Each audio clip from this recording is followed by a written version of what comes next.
चला व्हॉट्सअपला मेसेज द्या जॉईन व्हायचा.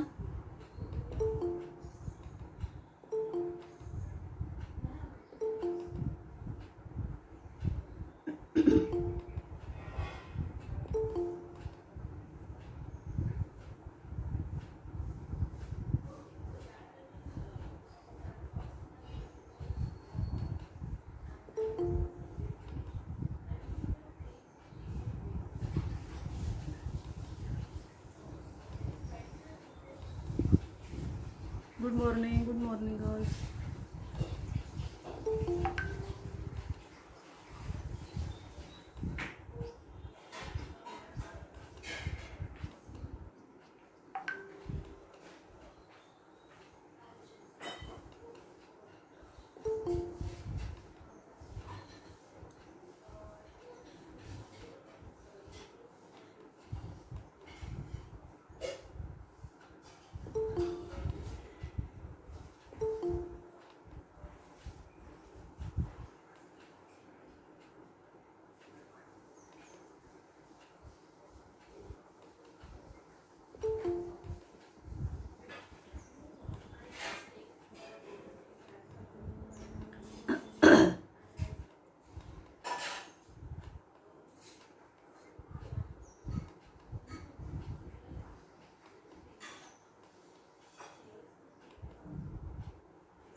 चॅट बॉक्सला मेसेज द्या येस येस सुरू करण्यासाठी.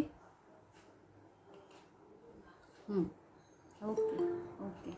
मुली ॲडमिट होत राहतील, आपण सुरू करूया, कारण पुढचं लेक्चर तुम्हाला पण आहे आणि मला पण आहे मुलींना. 47 झालेले आहेत, जरा 50 होईपर्यंत थांबूया. व्हायला लागले, 50 होऊ देत मुली, सुरू करू.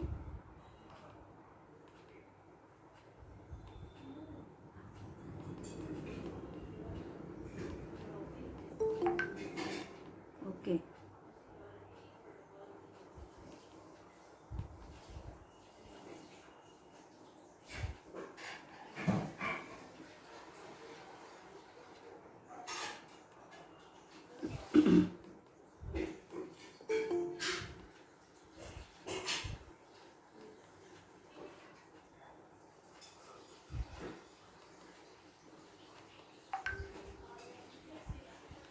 चला सुरू करूया.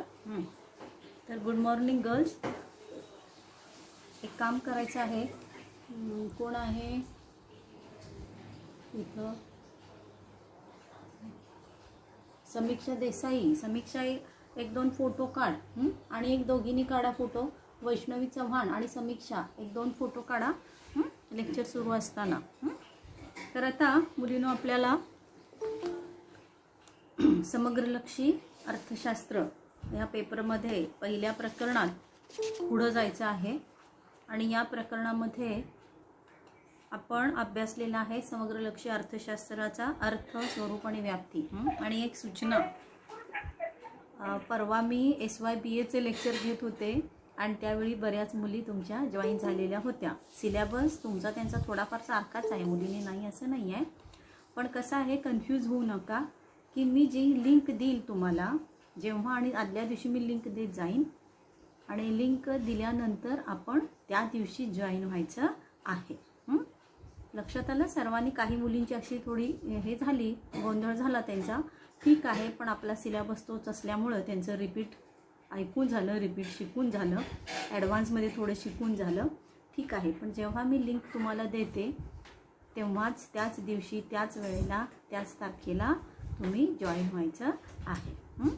तर आता आपण पहिल्या प्रकरणामध्ये अभ्यासलेला आहे समग्रलक्षी अर्थशास्त्राचा अर्थ, स्वरूप आणि व्याप्ती. त्याच्यानंतर आपण अभ्यासलेलं आहे समग्रलक्षी अर्थशास्त्राचं महत्त्व. आणि आता पुढं आपल्याला 1.3 अभ्यासायचं आहे. समग्रलक्षी अर्थशास्त्राच्या मर्यादा कोणत्या आहेत. तर समग्रलक्षी अर्थशास्त्र हे अत्यंत महत्त्वाचं आहे. ते संपूर्ण देशाचा अभ्यास करतं, संपूर्ण अर्थव्यवस्थेचा अभ्यास करतं, समूहाचा अभ्यास करतं.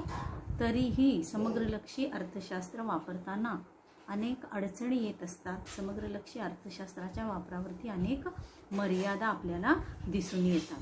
तर या मर्यादा कोणत्या आहेत त्यांचं विवेचन आपल्याला या ठिकाणी करायचं आहे.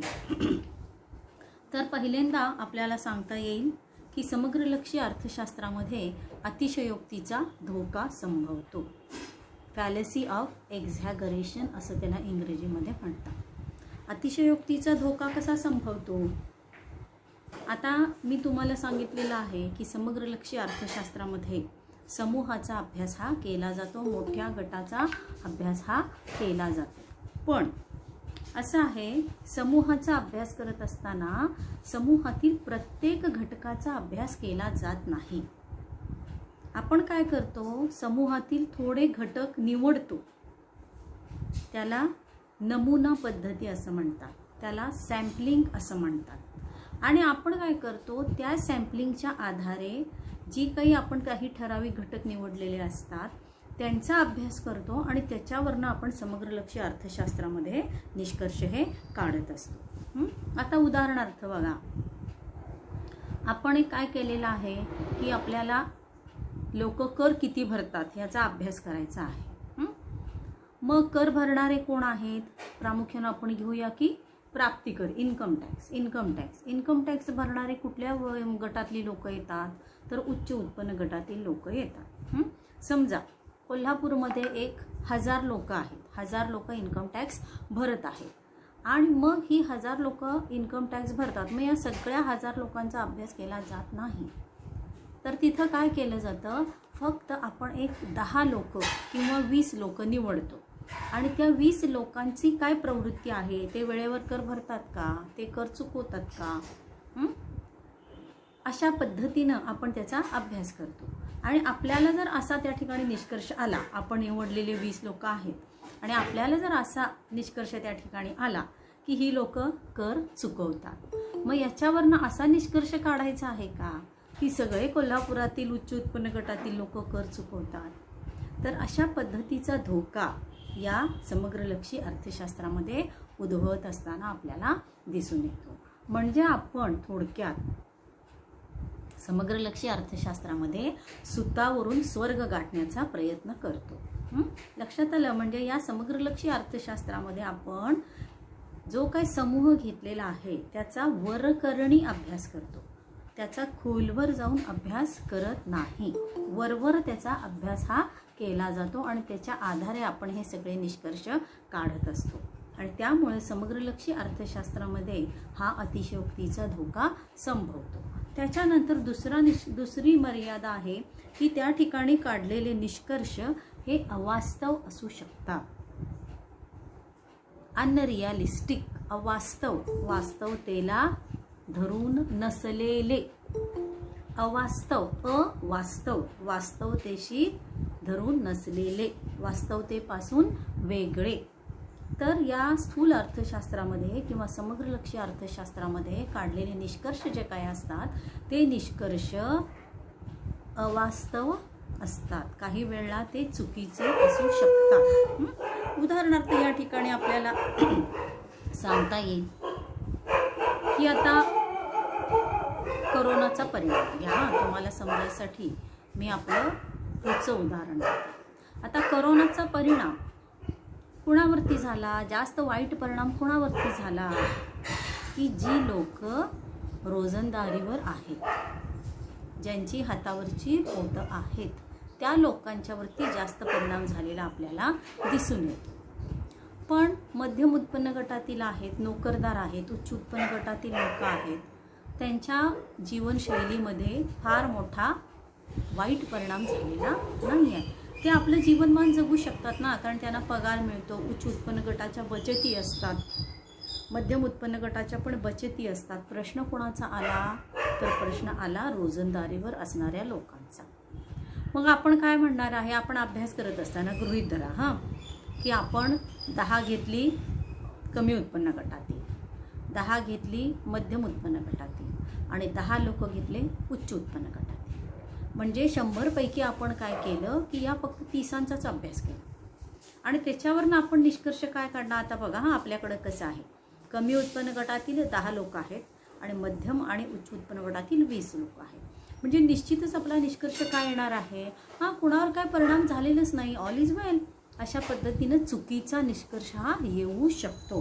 म्हणजे या ठिकाणी सांगता येईल की या समग्र लक्ष्य अर्थशास्त्रामध्ये काढलेले निष्कर्ष हे काही वेळा वास्तवतेला धरून असत नाही. आता एक तुमचं उदाहरण, आपल्या मुलींचं उदाहरण. तर आता SY BCom मध्ये 124 मुलींनी प्रवेश घेतलेला आहे बरं का मुलींनी. तुमच्या वर्गात 124 मुलींनी प्रवेश घेतलेला आहे. माझ्याकडे आकडेवारी आहे कारण माझ्याकडे प्रवेश समिती असल्यामुळं 124 मुलींनी प्रवेश घेतलेला आहे. आता या 24 पैकी किती लेक्चरला माझ्या हजर आहेत, तर 55 मुलीच माझ्या लेक्चरला हजर आहे. आता मी काय करणार आहे,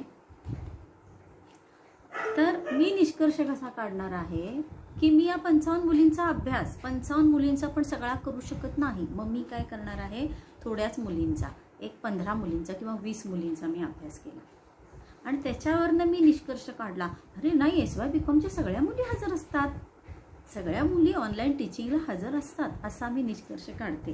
पण प्रत्यक्षात आहे का, प्रत्यक्षात नाही. प्रत्यक्षात आपल्याकडे 124 मुली आहेत SY BComला आणि त्या SY BComच्या 24 मुलींच्यापैकी 55 हजर असतात आणि त्या 55 पैकी मी 20चा अभ्यास केला आणि त्यावरनं निष्कर्ष काढला, नाही SY BComच्या मुली सगळ्या ऑनलाईन असतात, त्या सगळ्या ऑनलाईन शिक्षण घेतात, सगळ्या मुलींच्याकडं अँड्रॉइड फोन आहेत आणि सगळ्या वेळेचं पालन करतात. तर अशा पद्धतीनं या समग्र लक्ष्य अर्थशास्त्रामध्ये काही अवास्तव निष्कर्ष हे निघू शकतात. त्याच्यानंतर पुढं आपल्याला तिसरी मर्यादा अभ्यासायची आहे की जेव्हा भिन्न स्वरूपाचे घटक असतात ना तेव्हा समग्र लक्ष्य अर्थशास्त्र उपयोगी पडत नाही. भिन्न स्वरूपाच्या वस्तू म्हणजे काय, एकाच प्रकारच्या वस्तू नसतात आणि जेव्हा तुमच्या वस्तूंचं स्वरूप हे भिन्न असतं ना त्यावेळी हे समग्र लक्ष्य अर्थशास्त्र वापरताना अडचणी येतात. वस्तू एक जिन्सी आहेत, ठीक आहे, एकसारख्या आहेत, ठीक आहे. तर जेव्हा वस्तूंचं स्वरूप हे भिन्न असतं ना त्यावेळी समग्र लक्ष्य अर्थशास्त्र हे उपयोगी पडत नाही. त्याचं एक छान उदाहरण बोर्डिंग यांनी दिलेलं आहे.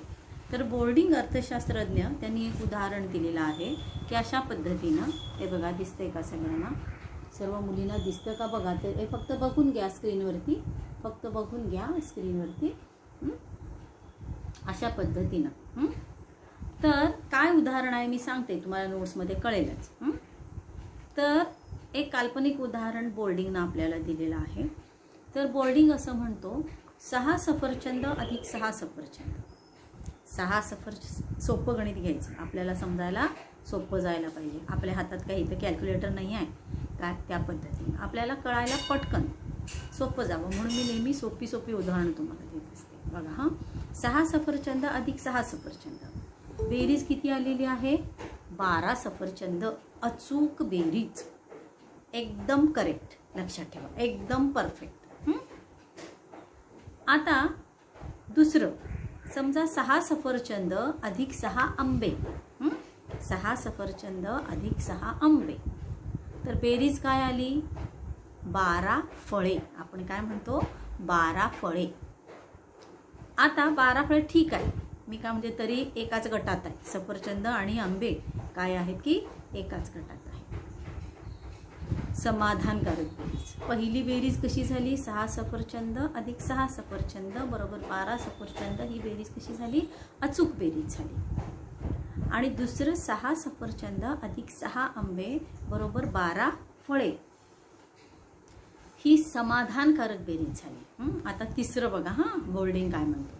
तर बोर्डिंग म्हणतो 6 सफरचंद अधिक 6 पेन, 6 सफरचंद अधिक 6 पेन बरोबर 12 वस्तू. अरे कोणत्या 12 वस्तू? त्याला काही अर्थ राहत नाही. तर ही बेरीज कशी आहे? अर्थहीन बेरीज आहे. 6 सफरचंद अधिक 6 सफरचंद 12 सफरचंद अचूक बेरीज. 6 सफरचंद अधिक 6 आंबे 12 फळे समाधानकारक बेरीज. 6 सफरचंदे अधिक 6 पेन बरोबर 12 वस्तू अर्थहीन बेरीज. त्या बेरजेला काही अर्थ आहे का? नाही. तर अशा पद्धतीनं या समग्रलक्षी अर्थशास्त्रामध्ये आपण जेव्हा भिन्न स्वरूपाचे घटक असतात ना, तेव्हा हे अर्थशास्त्र वापरताना अडचणी येतात. आपण जर तुलना केली, श्रीमंतांची तुलना गरिबांच्या बरोबर केली, रोजंदारीवर असलेल्या लोकांची तुलना नोकरदारांच्या बरोबर केली, नोकरदारांची तुलना श्रीमंतांच्या बरोबर केली, तर ते चुकीचं ठरतं. तर जेव्हा वस्तूंचं स्वरूप हे वेगळं वेगळं असतं ना, त्यावेळेला आपल्याला स्थूल अर्थशास्त्र उपयोगी पडत नाही. बघा आता तुम्ही मार्केटला जाता, आपण काय म्हणतो, बटाटे कसे किलो दिले, कांदे कसे किलो दिले, आणि पालक कशी जुडी, कोथिंबीर कशी जुडी, मेथी कशी जुडी, लिंबू प्रति नग किती. तर अशा पद्धतीनं जेव्हा वस्तूचं स्वरूप हे वेगळं वेगळं असतं ना, तेव्हा हे समग्रलक्षी अर्थशास्त्र उपयोगी पडत नाही.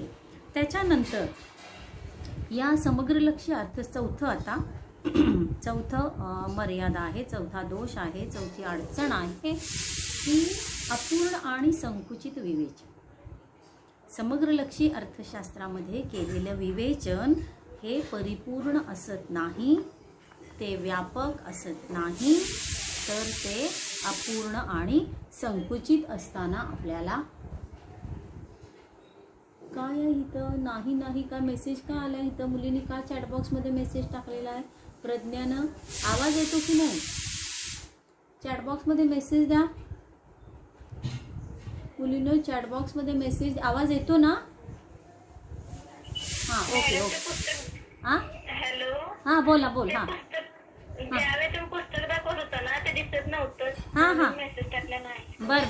आता हे बघा, ते पुस्तक आता मुलींनो तुम्ही घेणारच आहात.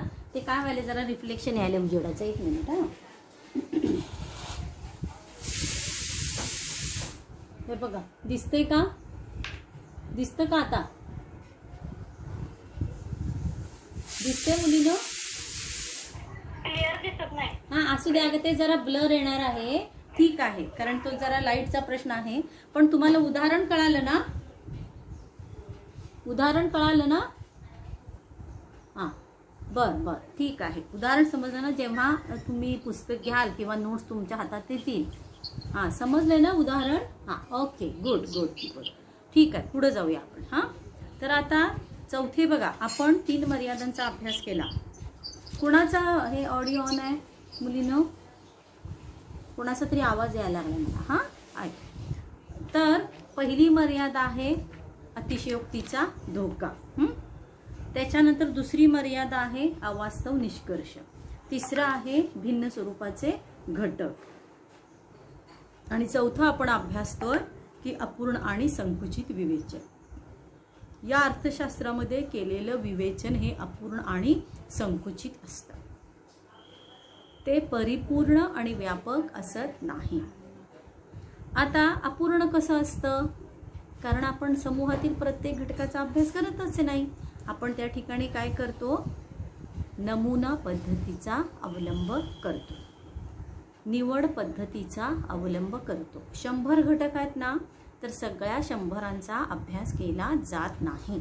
100 पैकी काहीच निवडले जातात आणि अभ्यास केला जातो. म्हणून हे विवेचन कसं आहे? अपूर्ण आहे. त्याच्यानंतर हे संकुचित आहे, व्यापक नाही. सर्वांचा समावेश त्याच्यामध्ये होत नाही, ते सर्वकष नाही, सर्वांना ते सामावून घेत नाही, ते व्यापक नाही. तर म्हणून याचा अभ्यास असं म्हणतो की समग्रलक्षी अर्थशास्त्र हे अपूर्ण आणि संकुचित विवेचन आहे. आता पुढं आपल्याला पुढची मर्यादा अभ्यासायची आहे की या स्थूल अर्थशास्त्रामध्ये, या समग्रलक्षी अर्थशास्त्रामध्ये आपण सरासरी पद्धतीचा अवलंब करतो आणि सरासरी पद्धतीमध्ये अनेक दोष असताना आपल्याला मुलींनो दिसून येतात. कसे काय दोष असतात सरासरी पद्धतीमध्ये? तर एक उदाहरण सांगते. एक गंमतशीर उदाहरण सांगते. तर एक इंजिनियर असतो आणि तो नदीवरती पूल बांधणार असतो. नदीवरती पूल बांधणार असतो. मग आता तर काय केलेलं असतं की आता तुम्ही जेव्हा नदीमध्ये जाता तेव्हा पहिल्यांदा नदी उथळ असते, मग नंतर आज जाल जाल तशी काय असते की नदीची खोली जास्त जास्त होत जाते. बरोबर आहे की नाही? नदीच्या काठाला आता तुमची पंचगंगा जर आपण बघितली तर काठाला बघितलं तर तिथं खडकाळ प्रदेश, आपल्याला आपले पावलं बुडतील, मग आपले घोटे बुडतील, मग आपले गुडघे बुडतील. मग आपण फार पुढे जाऊ नको, फार पुढे जाऊ नको, नदी खोल आहे आता, असं आपण म्हणतो की नाही. मग आता काय केलेलं असतं की पूल बांधण्याच्या वेळेला सगळ्या म्हणजे नदीची वेगवेगळी खोली आहे ना, म्हणजे सुरुवातीपासून ते मध्यापर्यंत अशा खोलीचं काय केलेलं असते, सरासरी काढलेली असते. सरासरी काढतात. आणि मग काय होतं, ते सरासरीचं उत्तर काय येतं, नदी किती खोल आहे, नदीची सरासरी खोली किती आहे, तर 5 फूट आहे, असं उत्तर येतं. मग इंजिनियर असतो तो काय म्हणतो, काय 5 फूटच खोल आहे नदी, चला जाऊया. आणि जायला लागतो आत, आणि आत जायला लागतो. आत जाईल तशी नदीची खोली ही जास्त व्हायला लागते.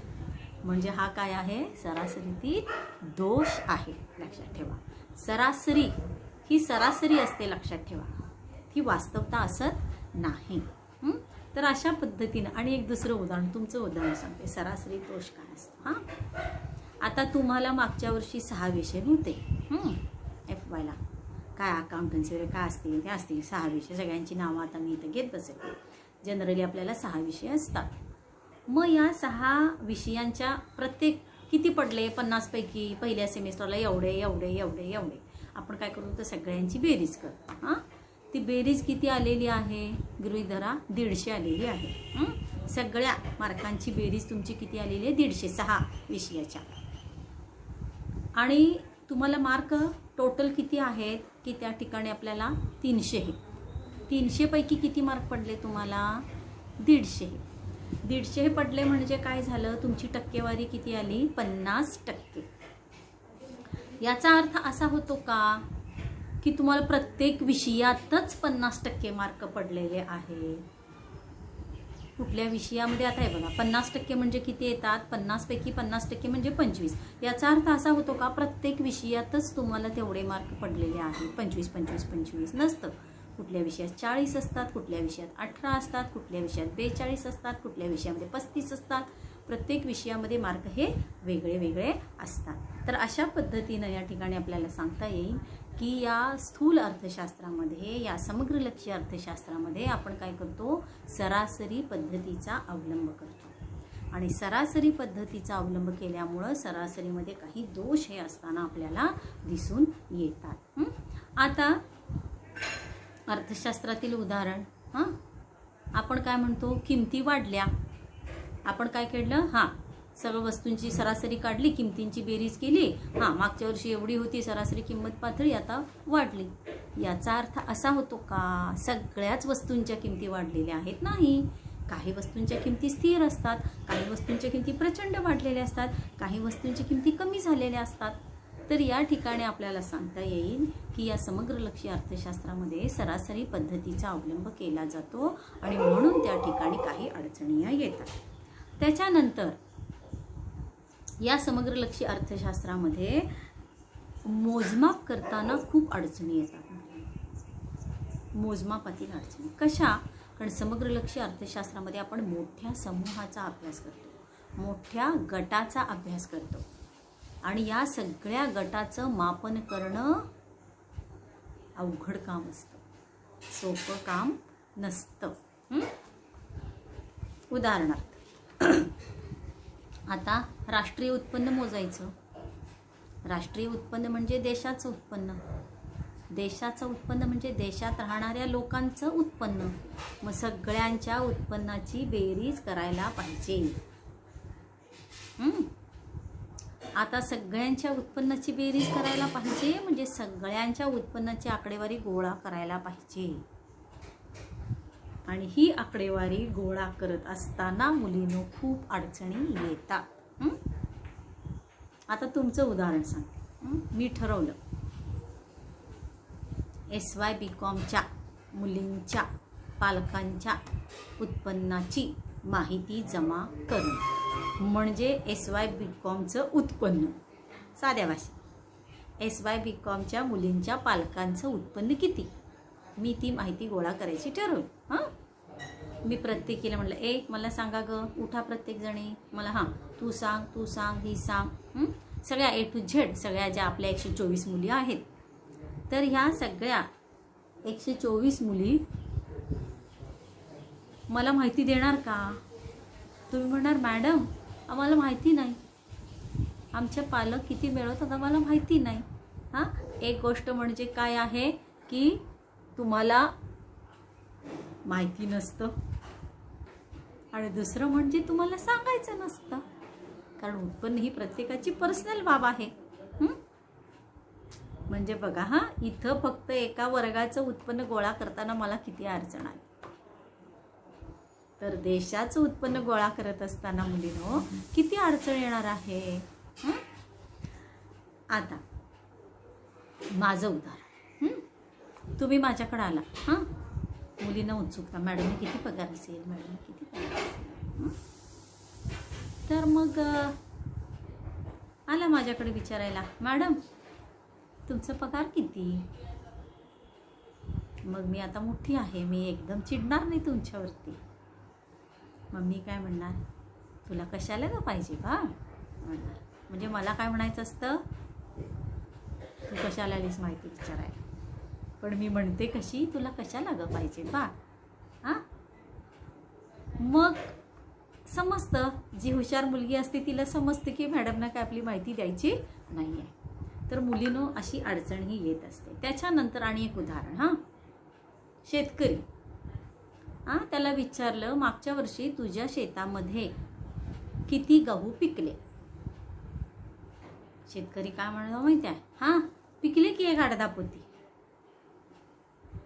आता आकडेवारी गोळा करायला गेलेल्या माणसानं 8 धरायचे का 10 धरायचे, काय 8 पण नको आणि 10 पण नको, चला 9 धरून टाकूया. लक्षात आलं. असं तर आकडेवारी गोळा करताना मुलींनो ह्या अत्यंत अडचणी येत असताना आपल्याला दिसून येतात. मोजमापामध्ये अडचणी येतात. त्याच्यानंतर व्यक्तिगत घटकाकडं दुर्लक्ष हे केलं जातं. या स्थूल अर्थशास्त्रामध्ये, समग्र लक्ष्य अर्थशास्त्रामध्ये व्यक्तिगत घटकाकडे दुर्लक्ष केलं जातं. आता प्रत्येक व्यक्तीचा सखोल अभ्यास केला जात नाही. समग्र लक्ष्य अर्थशास्त्रामध्ये आपण समूहाचा वरकरणी अभ्यास करतो, आपण वरवर अभ्यास करतो, आपण खोलवर अभ्यास करत नाही. व्यक्तिगत घटकाकडे इथं दुर्लक्ष होतं. आता बघा भारताचा विकास दर किती, 9%. सध्या तो कमी आला, सोडून द्या, पण 9%. आता याचा अर्थ भारताच्या सगळ्याच क्षेत्रामध्ये विकास दर 9% आहे का? 3 क्षेत्र, प्राथमिक क्षेत्र, दुय्यम क्षेत्र आणि सेवा क्षेत्र. 3 क्षेत्रांच्या विकास दराची सरासरी काढून आपल्याला विकास दर मोजता येतो किंवा उत्पादन वाढीचा दर असतो. आता बघा 9% दर आहे, तर 9% याचा अर्थ सगळ्याच क्षेत्रामध्ये आपला विकास 9%ने झालाय का? नाही. प्राथमिक क्षेत्रात वेगळा असतो, दुय्यम क्षेत्रामध्ये वेगळा असतो, सेवा क्षेत्रामध्ये वेगळा असतो. तर अशा पद्धतीनं व्यक्तिगत घटकाकडे इथं दुर्लक्ष केलं जात असताना आपल्याला दिसून येतं. ही महत्त्वाची अडचण. त्याच्यानंतर या समग्र लक्ष्य अर्थशास्त्राच्या वापरावरती आणि काही इतर मर्यादा या येतात. आता कोणत्या इतर मर्यादा येतात? तर उदाहरणार्थ मुलीनो, कल्याणाचं अर्थशास्त्र हे अलीकडच्या कालखंडामध्ये विकसित झालेलं आहे. तर या कल्याणाच्या अर्थशास्त्राचा अभ्यास समग्रलक्षी अर्थशास्त्रामध्ये केला जात नाही. आपण काय म्हणतो, समग्रलक्षी अर्थशास्त्रामध्ये मोठ्या घटकाचा अभ्यास केला जातो. समग्रलक्षी अर्थशास्त्रामध्ये संपूर्ण अर्थव्यवस्थेचा अभ्यास केला जातो. मग आर्थिक कल्याणाचा अभ्यास याच्यामध्ये केला जात नाही. हे महत्त्वाची अडचण या समग्रलक्षी अर्थशास्त्रामध्ये आहे. परत या ठिकाणी आपल्याला सांगता येईल की अर्थव्यवस्थेमध्ये वेगवेगळे घटक असतात. लघु शेतकरी असतात, लहान शेतकरी, सीमांत शेतकरी, मध्यम शेतकरी असतात आणि मोठे शेतकरी असतात. लघु उद्योजक असतात, मध्यम उद्योजक असतात, मोठे उद्योजक असतात. गरीब लोक असतात, मध्यम उत्पन्न गटातील लोक असतात, श्रीमंत लोक असतात. शेती क्षेत्र असतं, उद्योग क्षेत्र असतं, व्यापार क्षेत्र असतं. मग ह्या सगळ्यांचा जर तुम्ही एकत्र अभ्यास करायला गेला ना तर खिचडीच होते. त्या ठिकाणी ती मिसळच होती. लक्षात, तुम्ही एकाचा पण व्यवस्थित अभ्यास करत नाही. तर अशा या अनेक अडचणी, अनेक मर्यादा समग्रलक्षी अर्थशास्त्र वापरत असताना आपल्याला दिसून येतात. आता थोडक्यामध्ये मी सारांश तुम्हाला सांगते आणि नंतर मग इंग्लिश मिडियमच्या मुली आहेत का? मला चॅटबॉक्सला मेसेज द्या. इंग्लिश मिडियमच्या मुली आहेत का? चॅटबॉक्सला मेसेज द्या. इंग्लिश मिडियमच्या मुली आहेत का? हां, ठीक आहे.